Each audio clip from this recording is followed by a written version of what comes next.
Bert! Bro, anong nangyari sa backstreak mo? Ba't ganun?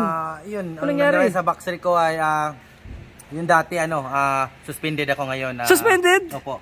At ngayon okay na yung backstreak okay ko. Na. At marami nang kumukontak sa akin kanina, may kumontak sa akin ng isa na sa akin, pero ayan po, maraming salamat po sa FCP Fight Club dito, na maganda yung training ko dito at sobrang napakaganda yung lugar nila.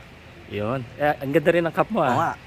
Boom Pauka Sports. Maraming salamat po kay Pauka Sports, sir. Yun. Pati si Sir, oh. Salamat din sa Pauka.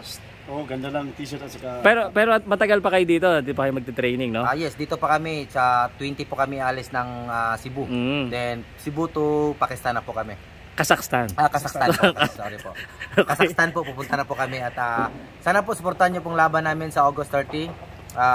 IBF Asia Pacific Championship po. Yeah, anong timbang yung paglalabanan nyo? Yes, 135 po. 135 pounds. Po, yes. Ayan. Tapos, yung kalaban mo ba kilala mo?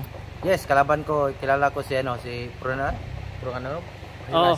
Iba yung niya eh. Pero anong klaseng boxingero yung kalaban mo? Sa Kazakhstan po. Anong expectation natin? Brawler ba to? Boxer ba to? Parang gusto ko yung galaw niya kasi hindi yung masyadong agresibo. At saka amateurist po siya. Isa po siyang parang sa atin Philippine team, sa kanila ganun po yung niya, yung laro niya. Bago lang po siya nag-pro.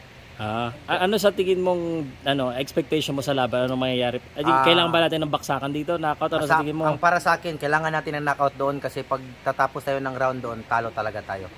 At kaya yun yung plano namin, ni knockout lang para hindi abot ng round, para hindi tayo madihado sa scorecard. Ayun. At siguro a few statement lang dito sa Fight Club Philippines. Kumusta yung training, yung facility? Sobrang ganda yung training ko dito at grabe yung hangin, napakaganda yung nila, yung climb nila, at saka kay Mama Sir Randy, maraming salamat po sa inyo sa punta dito at pag-invite sa akin po. Thank you. Invite mo sila din sa sa channels mo. Ikaw din mamaya pagkatapos. Invite ko po kayo sa paki-subscribe at paki-like po sa Prince Albert Pagara Buybunal sa YouTube channel ko, at saka sa page ko Prince Albert Pagara po.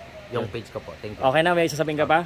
Wala na po. Okay, so baka may mga gusto ka pa salamat. Ikaw, coach. Okay, paki-like po sa Tipura Boxing page. Salamat sa suporta niyo. Boom pow. Parang bumata ka, coach, oh. Siyempre. Pang teenager yung forma mo, puting-puti. Sige. Sige, coach. Sige, Pao. Ingat kayo.